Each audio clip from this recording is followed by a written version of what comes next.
أعوذ بالله من الشيطان الرجيم. بسم الله الرحمن الرحيم. صلى الله عليك يا مولاي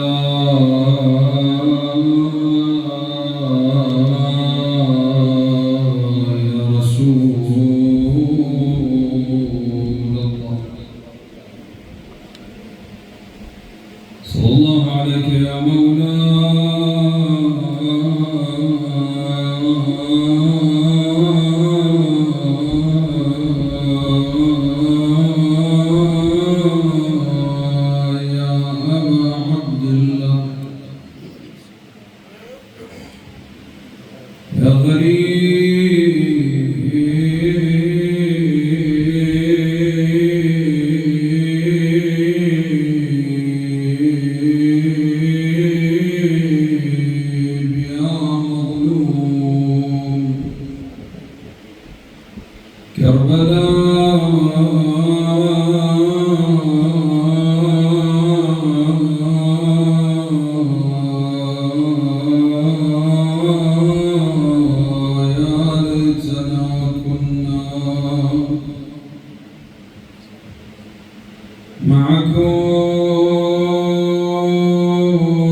تبكي العيون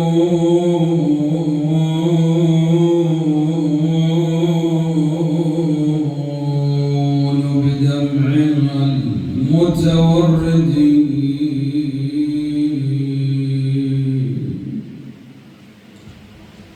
تبكي العيون بدمعها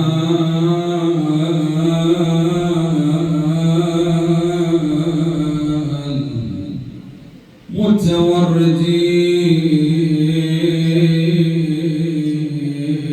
حزنا لثاو في بقيع برقدي.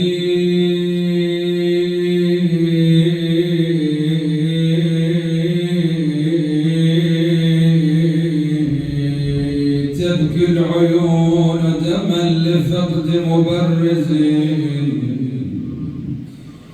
لآل أحمد مثله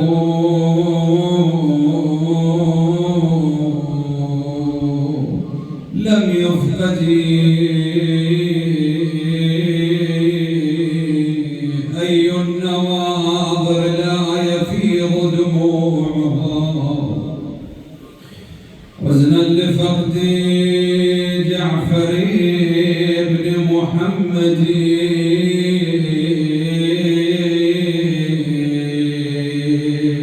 الصادق الصديق بحر العين، مصباح الهدى والعابد المتهجد، رزق بقلب الدين أنبت سهمه، رمى حشاشة قلب كل موحد،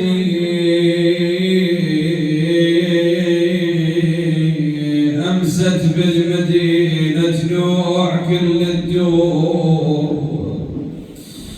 يوم البيه سم الصادم المنصور، شبله يغسل وتتصارخ عياله، شبله يغسل وتتصارخ عياله، وشاله ونزله وفوق الترب هاله، بس الحسين بس حسين معد غسله وشاله، ثلاث ايام مطروح بشهر عاشور،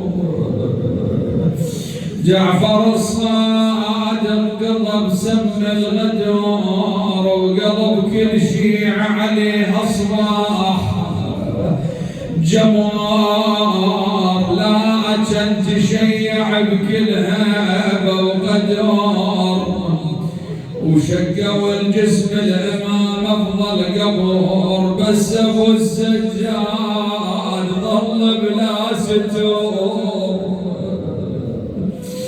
بس ابو السجاد ظل بلا ستور وزينب الحرة خذوها لليسور عذرا يا سادة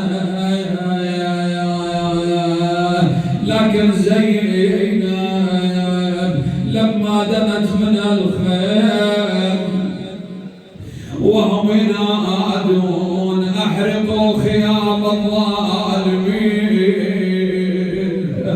لما لفتها الخيل غارة طلعت تدور بالمغارة لما لفتها الخيل غارة طلعت تدور بالمغارة تنادوا ليها البين ضارة علقة دمي تجارة شنو صاحت والله زينبها صاحت يا ابن حماي جارة قوم الخواتك سوي جارة يقول لكن اخواني ان الصادق حضره موسى بن جعفر غسل كفنه دفنه لكن مو مثل الحسين لكن اقول تخف الاحزان ما مات مثل حسين عطشان انا ما مات مثل حسين عطشان ولا لعبت عليه الخيل ميدان ولا نسبت للشام نسوان يقول لكن اخواني جاء اللعين قال اين زينب واخوات زينب فليركبن على الناقه اجى الامام زين العابدين قال لها عم انا اركبك ركب خواته عماته وصل الى زينب حنى ظهره لها وضعت رجلها على فخذه صعدت زينب قالت له عمه وانت قالها انا والاعداء وجازه يقول واذا بزينب لما سرى ظهر الحسين زينب التفتت الى الطعام التفتت الى الجثث الطواهر الزواكي قالت له عم يا علي السجاد ارد نشدك بس نشده وحده اشتردين عم قالت اشو كل القتلى واحد على ظهره والاخر على جنبه بس ابن امه على وجهه عمنا ما اقول من الناح بس كان وفيات وجند بالبلجن عمنا اقول بس لا ينسمع حسجان ترى راح الكفل والكفل جد واحد الاخوه طلبوا ابيات لابو فاضل انا اقول زينب لما اقتربت من الكوفه على تلك النوب الهزيله جل الليل والنسوان بين الهيمه والتله جل الليل والنسوان بين الهيمه والتله وصبحنا على طار السوق نفكر يا اجنب هزله تقل ظهر الناقه عالي هواي وعيب الحرمه تتعلى باكر لو دخلنا السوق السوق جا عباس القله هاجر لا دخلنا السوق جا عباس القله يقول مروا بها على بيت امير المؤمنين بالكوفه الحادي يقولها يا زينب هذا بيت عزك وذلالك وانت الان مسبيه على ناقه هزيله ليش اسولف لك يا هالحادي يومي جنيت بالكوفه وابوي على الخضاق صدايان بيامه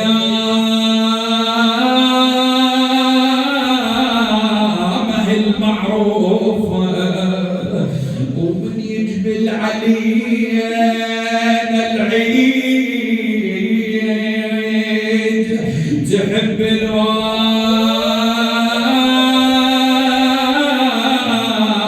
بجفوفه يقلوا لنسانة تريد تعاين زينب بهالعيد منك نطلب الرخصة تعاينها وجرد لينا وابويا الفحل ما يقبل نساهم من يعيدني يخافن من يشوفني ويحكي لنا الزلم وش صار يا زينب عقب ذاك الخدر لني يسمعت على الهزل وني صحت يا هضمة الهضمة عقب الخدر والحشمة يا علي الناس ملتمة وينشدون على الوليان إنا لله وإنا إليه راجعون وسيعلم الذين ظلموا أي منقلب ينقلبون والعاقبة للمتقين بقبول مجلسنا هذا رحمة لأمواتنا وأمواتكم تعجيلا في فرج مولانا صاحب العصر والزمان شمولنا بخفي أطافه فحمد يصلي على محمد وآل محمد 3 مرات وبأعلى الأصوات اللهم صل على محمد وآل محمد اللهم صل على محمد وآل محمد اللهم صل على محمد وآل محمد الله أجرنا وأجركم ونحن نعيش يوم شهادة الإمام موسى بن جعفر صلوات الله شهادة الإمام جعفر بن محمد الصادق صلوات الله وسلامه عليه جعلنا الله تعالى من زواره في الدنيا ومن الذين ينالون شفاعته في الآخرة بحرمة محمد وآل محمد. اللهم صل على محمد وآل محمد. بالأمس قلنا أنه المحاضرة تاريخية بحتة بينا بعض مصادر أو طيات حياة الإمام الصادق صلوات الله وسلامه عليه أولاده طريقة تعامله معاجز بعض المعاجز مو كل المعاجز بعض المعاجز التي ظهرت على يديه لكن اخواني الإمام فسح له المجال دون غيره من الأئمة يعني لما تجي إلى الإمام الصادق صلوات الله وسلامه عليه عمره 68 سنة ومدة إعطاء العلوم وتدريس العلوم وتفهيم العلوم فتح المجال للإمام الصادق على مصراعيه ما عندنا الآن ثلثين ما عندنا من روايات أهل البيت هي قال أبو عبد الله قال الصادق قال جعفر بن محمد الصادق يعني كل علومنا لما أقول كل علومنا يعني علومنا العلمية الكيمياء فيزياء هذه للإمام الصادق عليه السلام. لما نرجع إلى العلوم الفقهية أغلب الآن إذا ترجع إلى الرسالة العملية مثلا للسيد السيستاني أدام الله ظله نصف الأحكام الشرعية الموجود بالرسالة العملية تعود إلى روايات الإمام الصادق صلى الله عليه وسلم.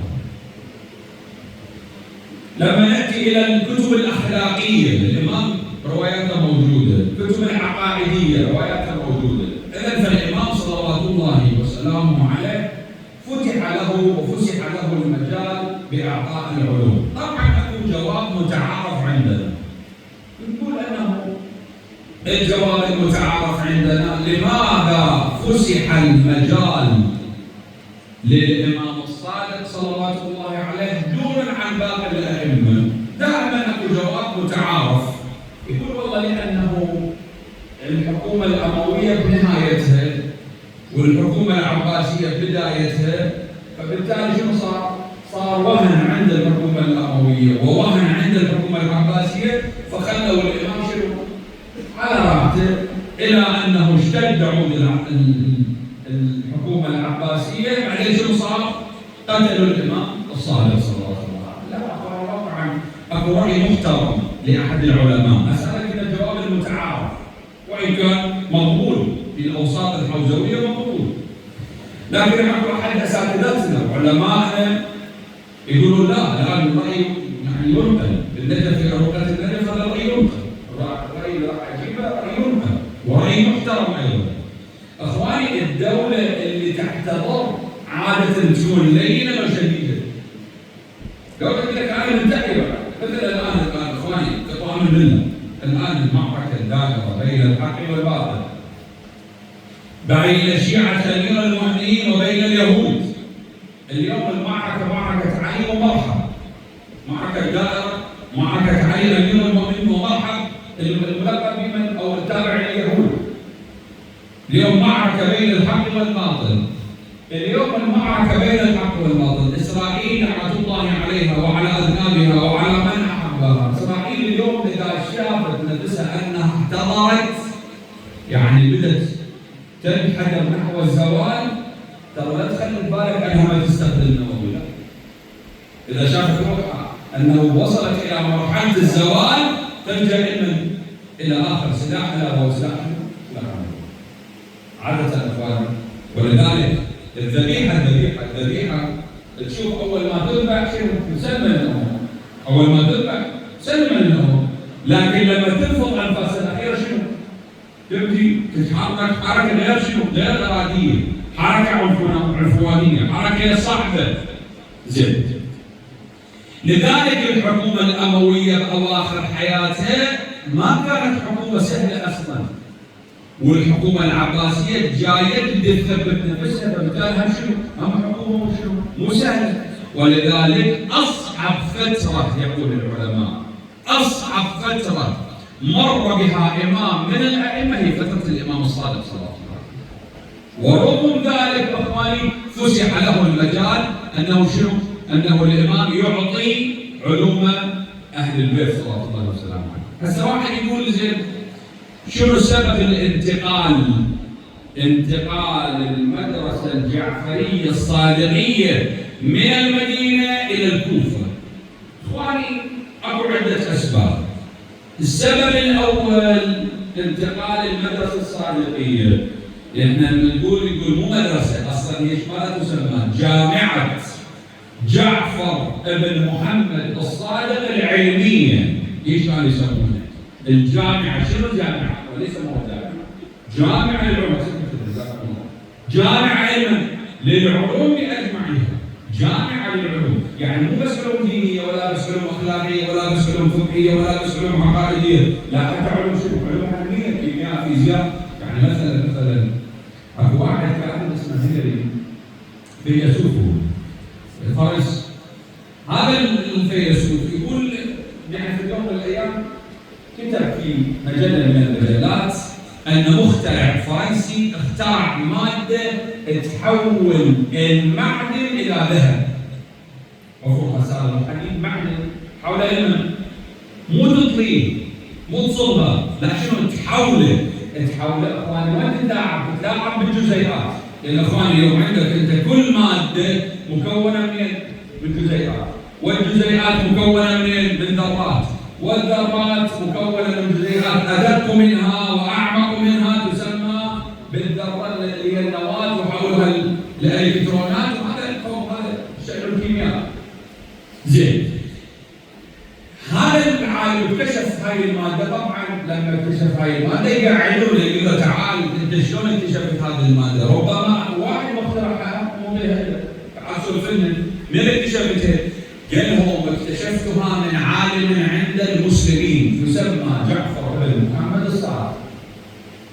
قالوا له شلون اكتشفتها؟ قال لهم كاتب الى جابر بن حيان. جابر بن حيان هو عالم الكيمياء. كاتب الى جابر بن حيان قال له يا جابر خذ الرقراق والزرقاء، بيت شعري، خذ الرقراق والزرقاء وشيئا يشبه الطلقه، فان احسنت مزجهما ملكت الغرب والشرق. يقول فهذا جيت يقول هذا البيت الامام كاتب ملحوظه جوا البيت الشعري الى جابر بن حيان، قال له يا جابر ابحث تحت الجدار. يقول انت طريقت شلون تملك الغرب والشرق؟ شنو ابحث او خذ الرقراق والزرق؟ يقول هذه الامور طلاسم.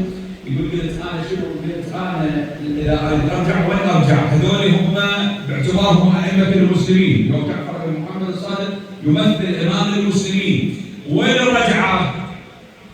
للقران اني مخلف فيكم الثقلين كتاب الله وعترة أهل بيتي ما أن تمسكتم بهما لن تضلوا بعدي أبدا. قال أرجع للقرآن زي فرنسي ما أعرف اللغة العربية، يقول فكرست من عمري 5 سنوات حتى أتعلم اللغة العربية. احسبوا يا 5 سنوات. زين، وبعدين يقول وأخذت من عمري 20 سنة أقرأ القرآن، قصرت 25. يقول واخذت من عمري 5 سنوات بديت اللغز. وين اللغز اللي يقصد الامام؟ هسه واحد يقول زين هذا اخذ 25 سنه او 40 سنه او 30 سنه بس يدور شو جابر بن حيان بسرعه يلاقاها. ليش اخواني؟ لانه طالب من طلاب منه جعفر بن محمد، فبالتالي لما الامام يتحدث وياه يتحدث وياه على قدر شنو؟ على قدر علميته.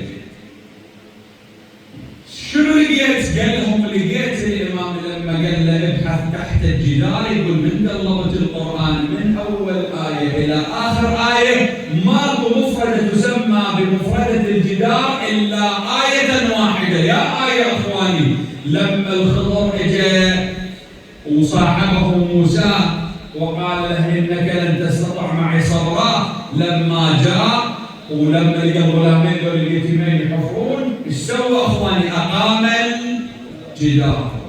ليش اقام الجدار اخواني؟ شنو تحت الجدار؟ كنز. يقول جبت هذه العباره او الجمله او الكلمه اللي هي شنو اسمها؟ كنز. كاف نون زاي. قلت فهمتها؟ هذا رموز. الكاف شنو يعني؟ والزاي شنو يعني؟ والنون شنو يعني؟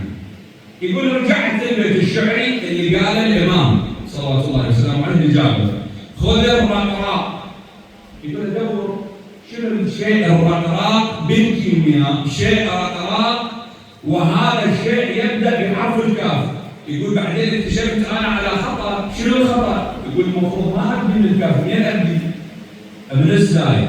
يقول طلع عندنا مركب بالكيمياء يسمى الزئبق الرقراق. الزئبق انواع، عندك الزئبق الازرق، عندك الزئبق الاخضر، عندك الزئبق الاحمر وهو اندر الانواع، واندر من هذه كلها شنو؟ الزئبق الرقراق. زين،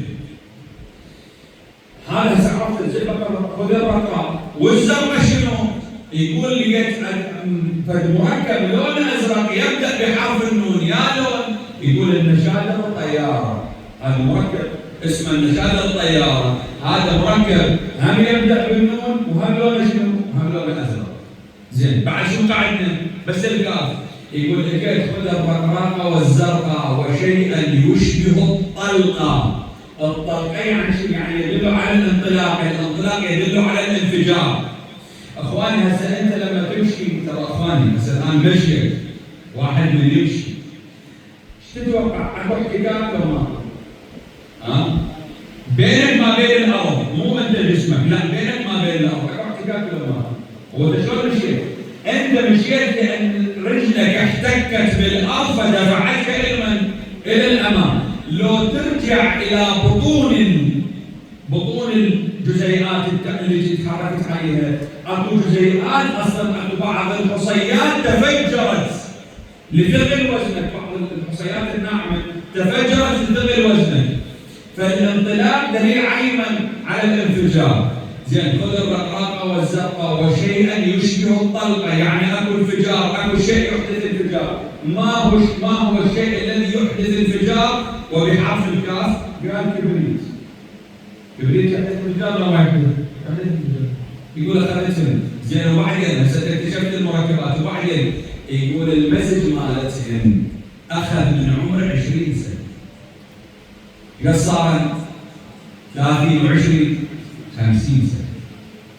يلا اكتشفت هذا المركب، يقول في هذا المركب اكتشفه يحول الحديد الى ذهب. ولذلك بعد ما حاجه المركب شو نسوي؟ نحول. هذا علم منو اخواني؟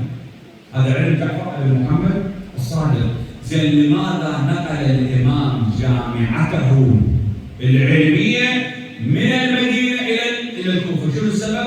يقول السبب الاول، جاءوا اهل المدينه الى الامام الصادق قالوا له يا ابن رسول الله، انت الطلبه جاي تنحدر من كل بقاع الارض، شيء جايه من افريقيا، وشيء جايه من العراق، وشيء جايه من الامم الباقيه، شيء جايه من الروم، كلها جاي تتعلم عندك. لقد ضاقت المدينه بنا،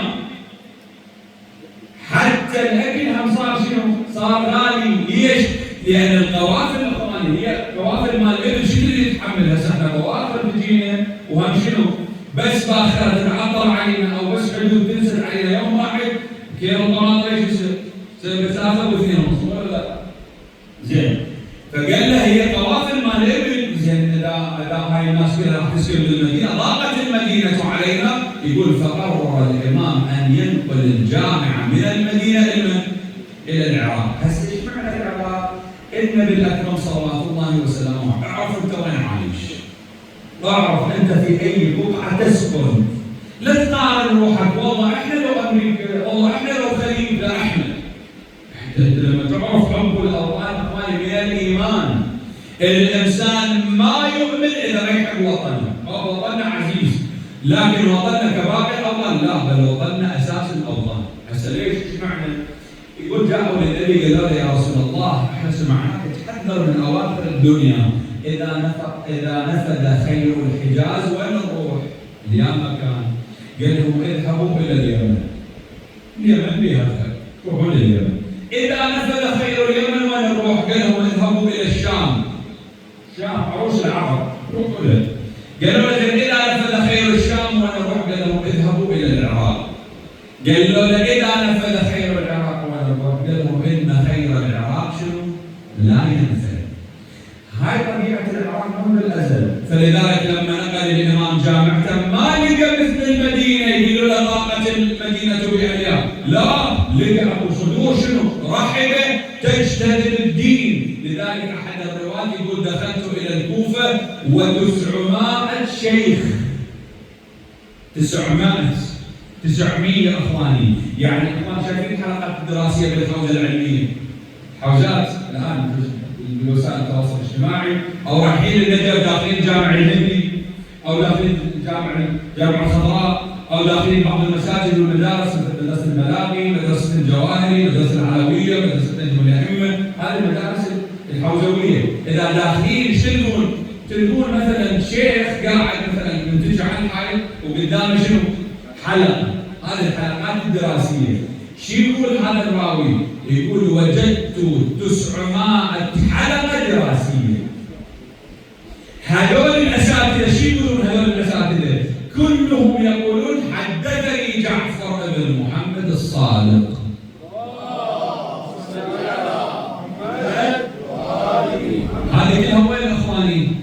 في الكوفة. زين، هسه قلنا السبب الأول ضاقت المدينة بأهلها فانتقل الإمام إلى الكوفة. زين، السبب الثاني شنو؟ أن الكوفة، هسه ليش اختار الكوفة؟ ليش ما اختار البصرة؟ ليش البصرة فوق الكوفة؟ لأن احنا عندنا قبل شو يسمونه العراقين، مو؟ العراق الأول البصرة والعراق الثاني منه الكوفة أو بالعكس.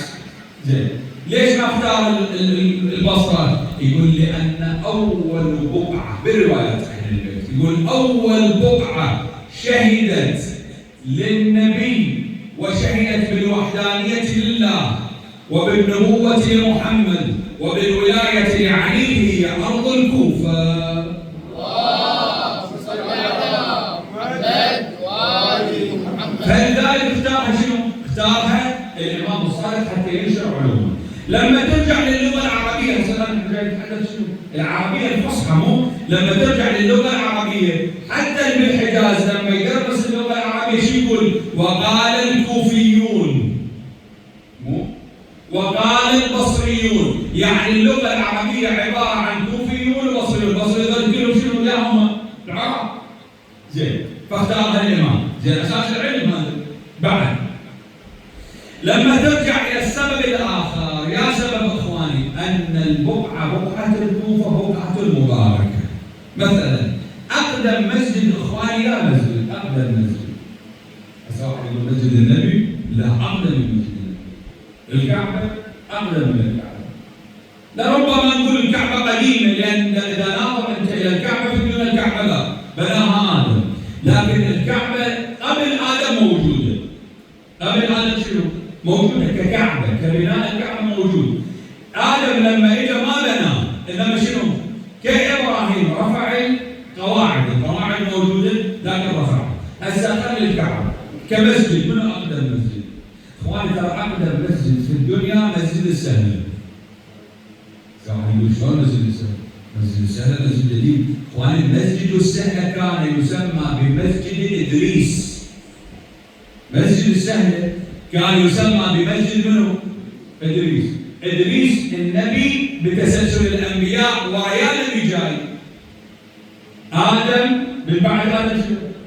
إدريس بتسلسل الأنبياء. من بعد آدم منو؟ إدريس بتسلسل الأنبياء اللي أقره القرآن. فلذلك إدريس أقدم من نوح نفسه. فلذلك المسجد الموجود مسجد إدريس لما ترجع إلى هذه البقعة المباركة. لذلك إذا ظهر الإمام صاحب العصر والزمان وأراد أن يقيم الدولة التي تحكم العالم، وين يحكمها؟ من وين يحكمها؟ من أي مكان؟ يحكمها من مسجد الكوفة اللي هو مسجد السهل ومسجد الكوفة. كلهن يصيرن يبني الإمام مسجد له 1000 باب، مو باب واثنين ولا 100 ولا 200 جدل، 1000 باب.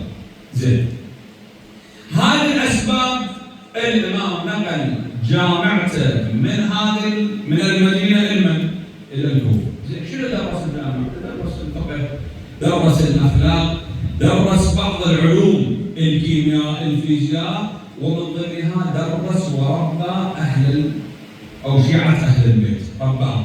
شلون رباهم؟ في عدة مواطن. الموطن الأول إخواني رباهم من الناحية الفقهية، ليت السياق على رؤوس أو ظهور أصحابي حتى يتفقهوا بالدين. وظيفة كل إنسان أن يتفقه بالدين، وظيفة كل إنسان أن يعرف دينه، وظيفة كل إنسان أن يصلي صح. توقع أنت مثلا حماد بن عيسى، احنا عندنا رواة أهل البيت، يعني مثلا الإمام الباقر قبل أن يتوفى أوصى للإمام الصادق بعدة وصايا، من ضمنها الوصية. هذه الوصية كل إنسان يعتبر بها.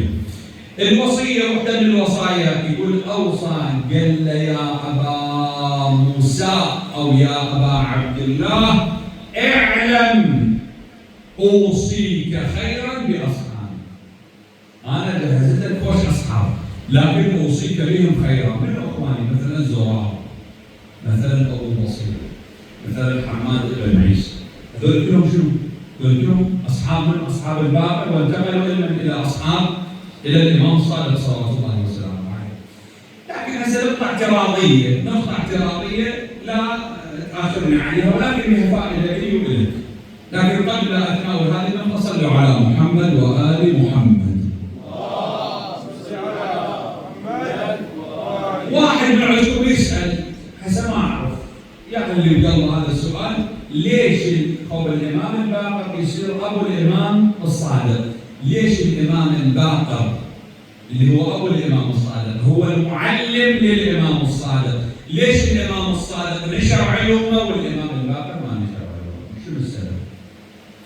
إخواني احنا كل بناء سواء كان بناء معنوي أو بناء مادي يبتدئ بالأساس ثم ينتقل إلى الفروع، ولا لا؟ حتى الدين عندك أصول وشنو؟ فروع. أصول الدين توحيد، عدل، نبوة، إمامة، هذه أصول الدين. وعندك شنو فروع الدين؟ صلاة، صيام، حج، زكاة، خمس، أمر بالمعروف، نهي عن المنكر، تولي وتبري والجهاد في سبيل الله. زين. هذه الحسينية الله يعمر أهلها ويعمر ساكنيها وقاطريها والباذلين وفيهم السادة لهم جميعا. هذه الحسينية لما تجي أنا ما أبوع على الجدران، وين أسأل؟ عن الأساس. أساسها شنو؟ الأساس مالتها كوكريت الوضع بالشيش المستخدم. ليش اخواني؟ لأن بقاء هذه الأمور الظاهرية البقاء منه بقوة الأساس. ما ازدهرت دولة الإمام الصادق ولا انتشرت لولا الأساس الذي بناه الإمام الباقر صلى الله عليه وسلم. يعني لما ترجع دور الإمام الباقر ببناء وتهيئة الأساس وتهيئة الأصحاب كان أقوى من دور الإمام الصادق صلى الله عليه وسلم. الإمام الصادق اجى شنو؟ لقى أنصار أصحاب يتكل عليهم يعني علماء. وش لقى ناس جاهزة للاستسقاء العلم، لقى ناس جاهزة تقول سمعا وطاعة. هذا من اللي أسسه؟ الإمام الباقر صلى الله عليه وسلم. لذلك هذه النقطة الاعتراضية اللي أخبرتك فيها. زين. الإمام علم أصحابه ليت السياط على رؤوس أصحابه حتى يتفقهوا بالدين. شلون يتفقهوا بالدين أخوان؟ صلاتنا. يعني الإنسان يكون عمره 40 سنة 50 سنة ولا يفقه الصلاة، هذا ناء من الإنسان يضرب على رأسه. شلون لا يفقه الصلاة؟ يعني مثلا أخوان رواية حماد بن عيسى، لكن أنا ما راح أجيب هذا الرواية، راح أخليها على قولة السيد أخليها مشوقة إلى يوم ما راح أجيب هذا الرواية. الإمام الصادق صلوات الله وسلامه عليه يشرح الصلاة الصحيحة من الغير صحيحة. راح أعطيك رؤوس الأقلام عن هذه الرواية، باكر أجيب هذه الرواية. شنو رؤوس الأقلام؟ يعني حماد بن عيسى يسأل الإمام الصادق يقول له يا حماد أتصلي؟ إخواني حماد بن عيسى من الرواة الثقات عند الإمام الصادق. الإمام يسأله يقول له تصلي؟ هذا واحد عجيب، يعني هو من أصحاب الإمام وما يصلي؟ لا، الإمام سؤال غير سؤال. قال له يا حماد أتصلي؟ قال عيب رسول الله وأحفظ، مو بس أصلي، وأحفظ كتاب حريز هذا شنو؟ هم أحد أصحاب الإمام الصادق وعاصر الإمام الباقر. قال له وأحفظ كتاب حريز بالصلاة، مو بس أصلي. يعني التعبير من أحفظ الرسالة العملية مال الصلاة كلها، الشكوك والأدعية والقنوت والأمور الواردة والأمور ولا ايش أسوي والعلاجات كلها أتذكر. ايش قال له؟ قال له قوم صلي قدامي. هذا هو استغرب حماد، يعني صحابي من أصحاب الإمام صلى الله عليه وسلم، قال له قوم صلي قدامي. صلى؟ قال له يا حماد ما صليت. حماد بن عيسى صلى قدام الإمام، قال له يا حماد ما صليت. قال له يا حماد ما صليت. قال له زين يا ابن رسول الله علمني ايش راح يعلم واجب الجهاد اخليها اليوم بل ان شاء الله. اللي اريد اقوله انه في زمن الامام الصادق صلوات الله وسلامه عليه كانت عنده فئه ضلال، من الضلال اللي جاء في زمن الامام الصادق مره في حياته ومره بعد مماته. في حياته لما اخوه ابن الامام الباقر صلوات الله عليه يدخل على الامام الصادق قال له يا ابن رسول الله، قال له نعم، قال له انا رايح لبغداد. ايش عندك في بغداد؟ قال له لي حاجه قال له علم من الحاجة، قال له في بغداد. قال له إذا محتاج فلوس نعطيك. قال له لا ما لي فلوس. قال له محتاج لباس ملابس، من ملابس غالية نعطيك. قال له ما أحتاج ملابس. قال له طعام، قال له ما أحتاج. قال له شو تريد أسوي لك؟ بس لا تروح بغداد. هسه الإمام ليش من روح بغداد؟ شوف الغاية وين؟ قال له لا بل أنا عازم على الذهاب إلى بغداد. قال له طبعا ما تروح. لما طلع هذا أخو الإمام الصادق، ابن الإمام شنو؟ ابن الإمام الباقر. إخواني ترى مو معناته الأب زين معناته الابن شنو أمزين، ترى مو مقياس، مو مقياس أبدا، مو مقياس. أمس بينا عبد المطلب عنده 9 أولاد زينين وعنده واحد شنو؟ خرط. تبت يدا أبي لهب وتب، ولا لا؟ زين. قال له لما طلع الإمام ناداه جعفر بن محمد الصادق، قال له يا هذا، قال له نعم، قال له إياك أن تيتم عيالي. ترى يحس بس دير بالك تيتم عيالي. يقول من طلع وصل لبغداد دخل أول ما راح وين راح؟ إلى أبو جعفر المنصور رحمة الله عليه، المنصور الدواني. دخل عليه قال له سبحان الله أخليفتان على الأرض. قال له شنو خليفتان على الأرض؟ قال له أنت هنا تجبى لك قلائل الخراج، يعني الناس يجيبوا لك تفاليش تعبئة، وكبائر الخراج تذهب إلى أخي جعفر الصادق في المدينة. يقول فأعطاه صورة من الدراهم وقال اكتب لوالية على المدينة فليدس السوق إلى جعفر بن محمد الصادق. أسألون لك مثل الإمام لسانه ولا لا؟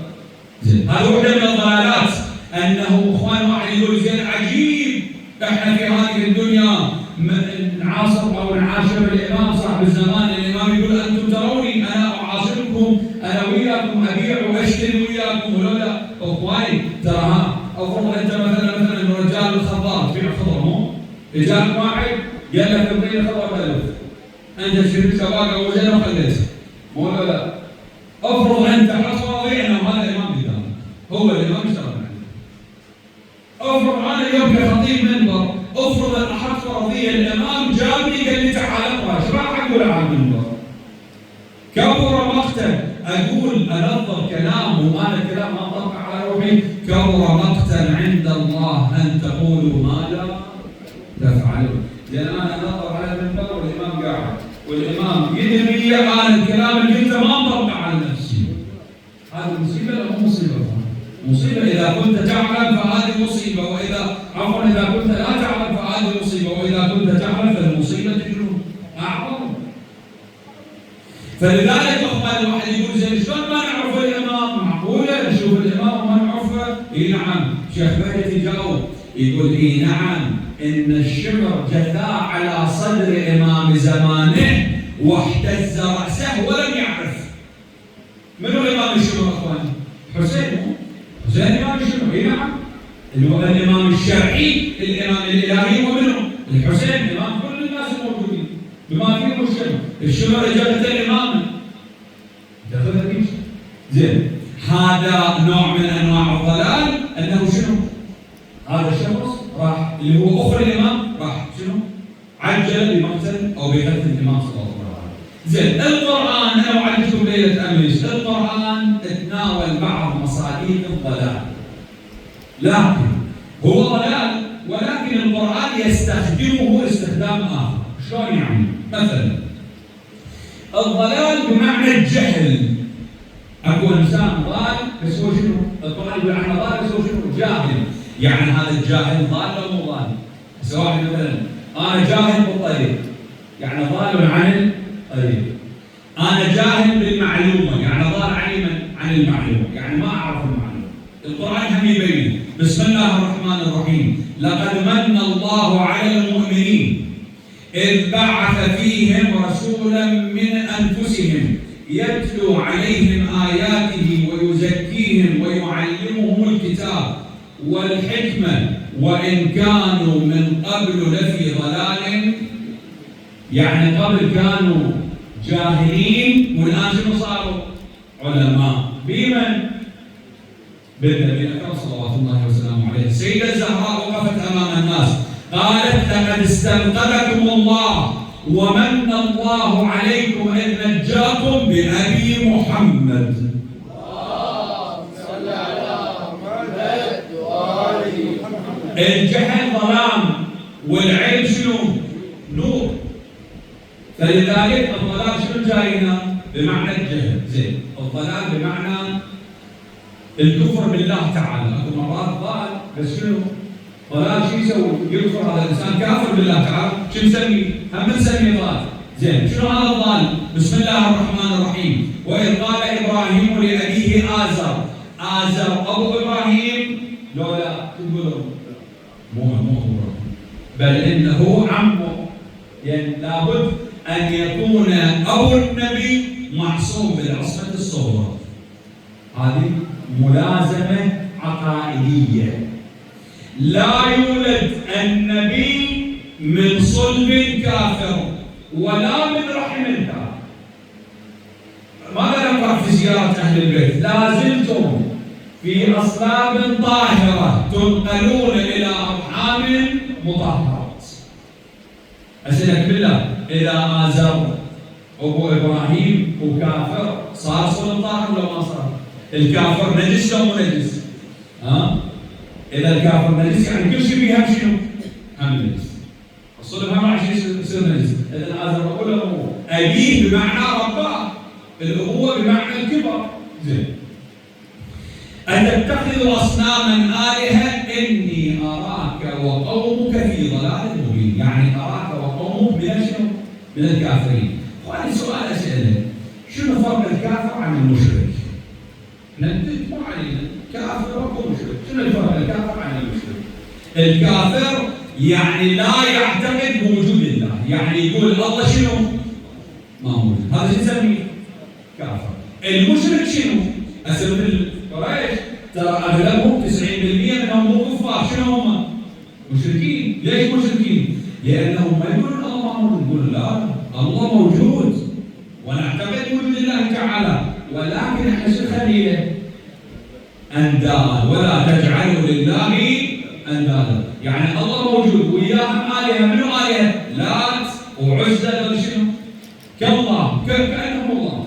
هذول مشركين او مشركين؟ زين، العلاهيه مشركين او مو مشركين؟ العلاهيه مشركين وبنفس الوقت هم كفار. مشركين جعلوا لله اندادا، قالوا علي بن طالب هو الهنا، هذول العلاهيه.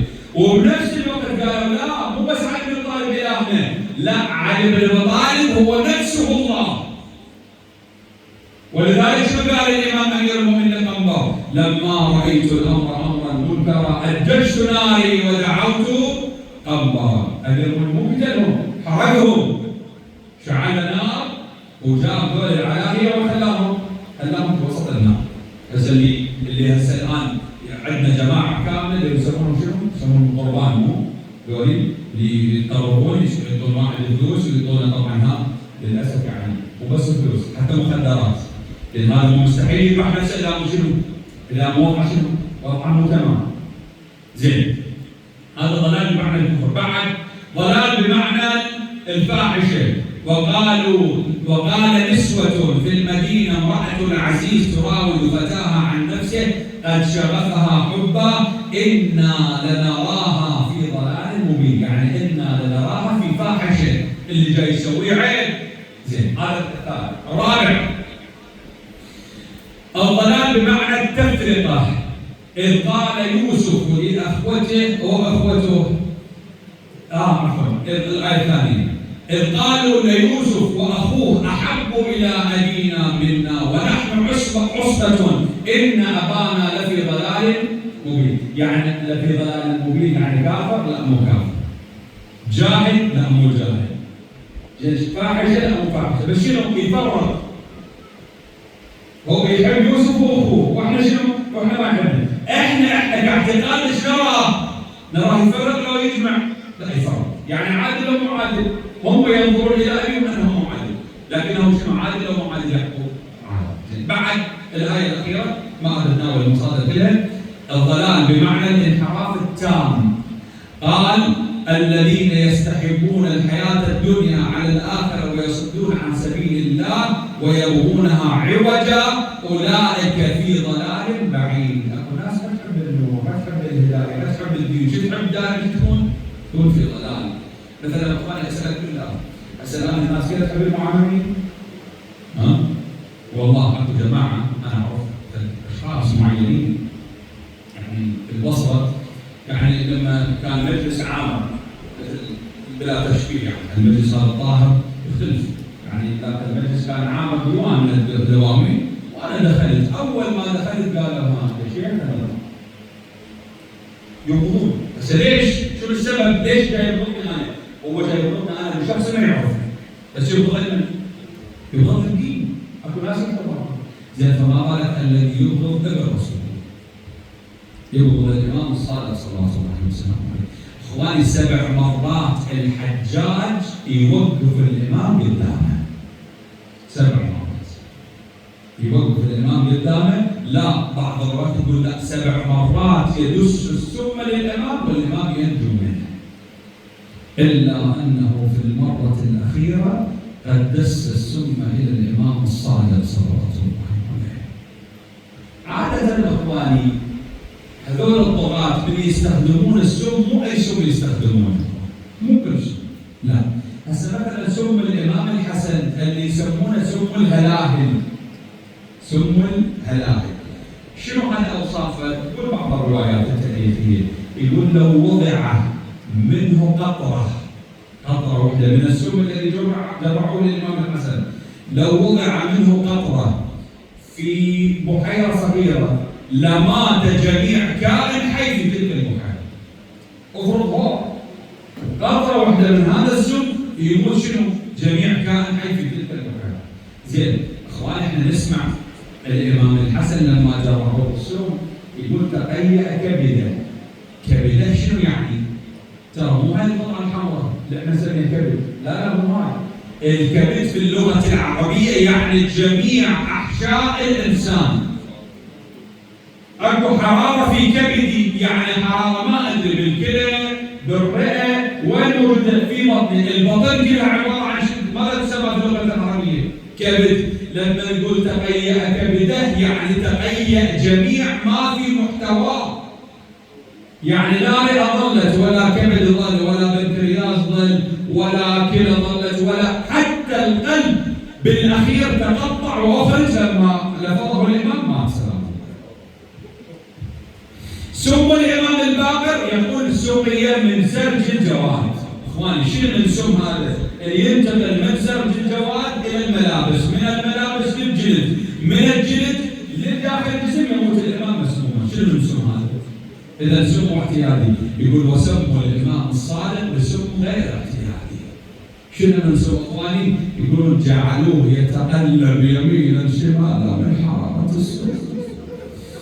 آجركم الله. ولما نظر ذلك اللعين المسمى بالمنصور العباسي وكان عدوا مبغضا للإمام الصادق صلوات الله عليه، آجركم الله. وكما قال شاعره تالله ما فعلت أمية معشار ما فعلت بني العباس، أوعز إلى عامله على المدينة أنه إذا علمت بجعفر بن محمد أن دس له السم حتى تفرق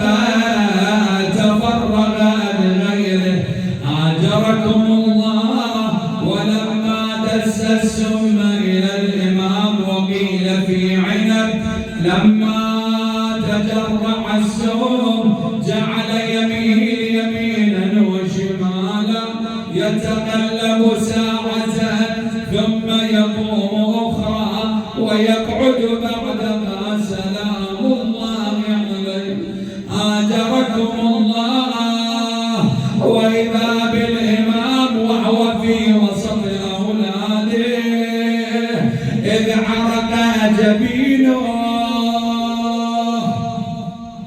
وسكن أنينه ومدد رجليه وأسفل يديه وفاضت روحه الطاهرة. أين الضاجون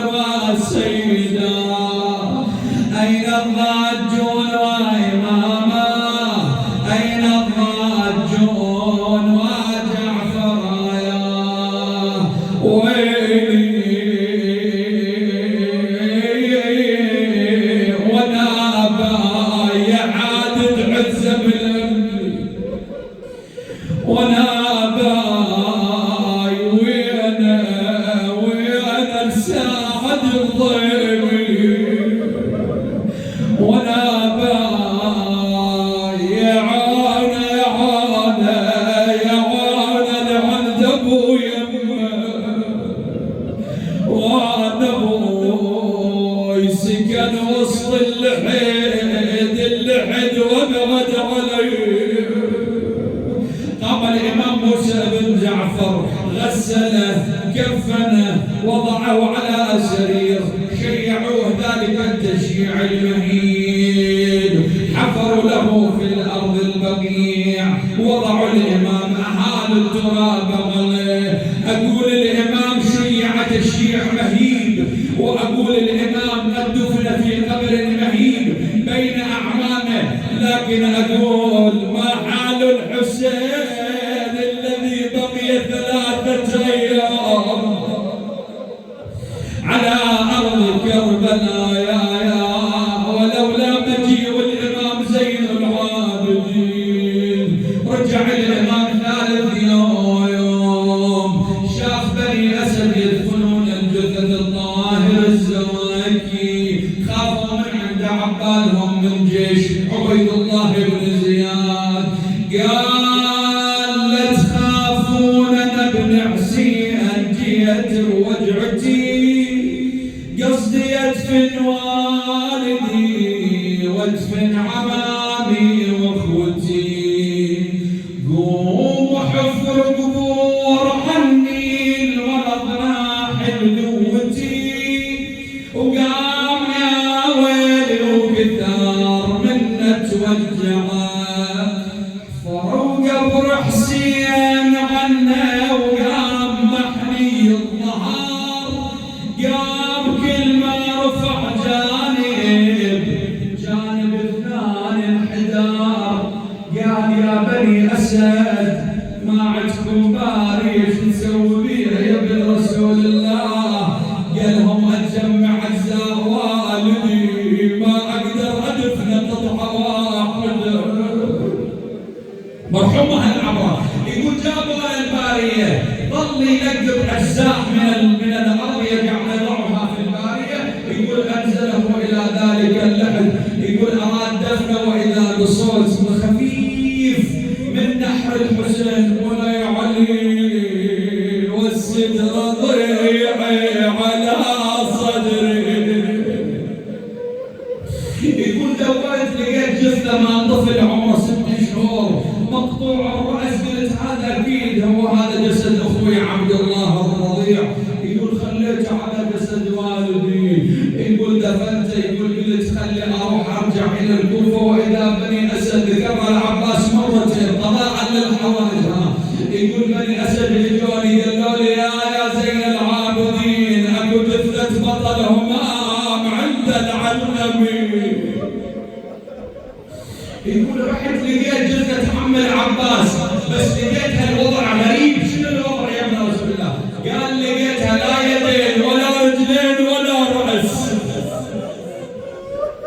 وقف عند الإمام زين العابدين، شي يقول له والله، يقول له يا عمي يا عمي يا عمي يا عمي شوف يدي يا عمي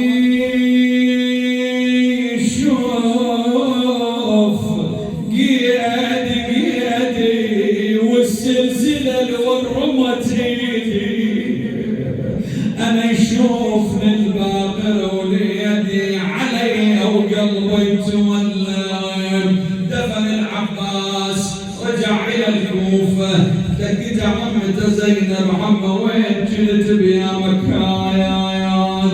قالها عمه الان فرغت من دفن والدي. شو تقول له والله زينب وانت وياها انا معك؟ قال له بالله اريد اسالك ماي شربته يا دفان وخذت قلبه لا دفنت حسين. اريد منك والله اريد اسالك ماي شربته يا دفان وخذت قلبه لا دفنت حسين. انا سألت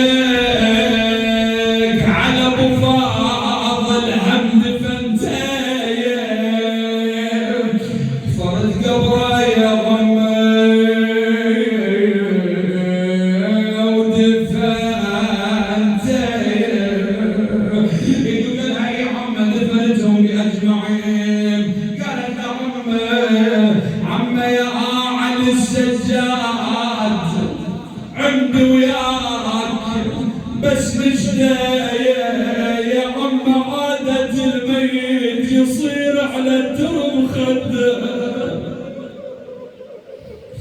عادة الميت يصير على الترب خده.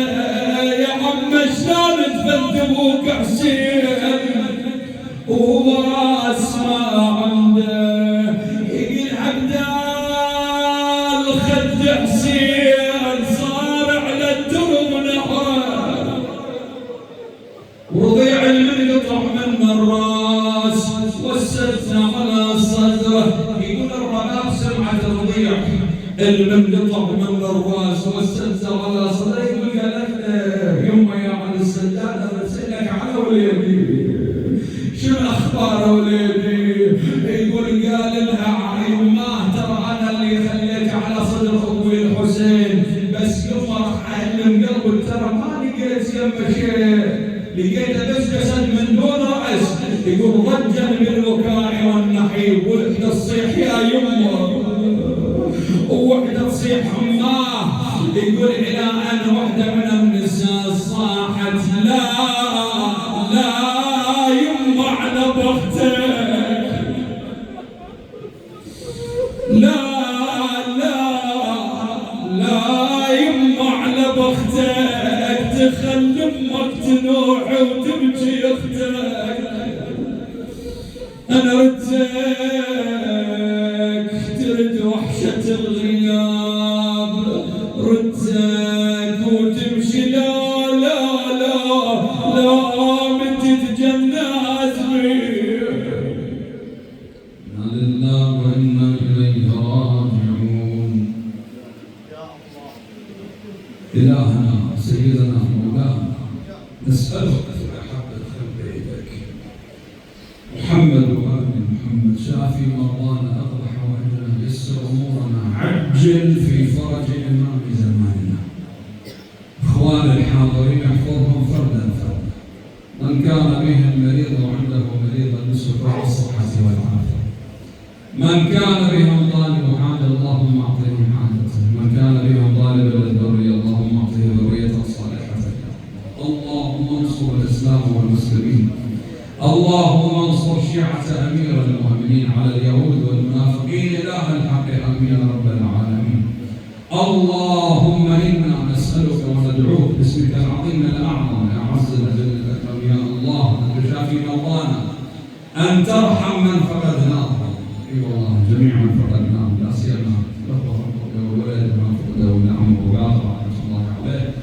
لذلك إلهنا نتضرع إليك أن ترحمهم، أن تطهر رحمتك في قبورهم إله الحق آمين رب العالمين.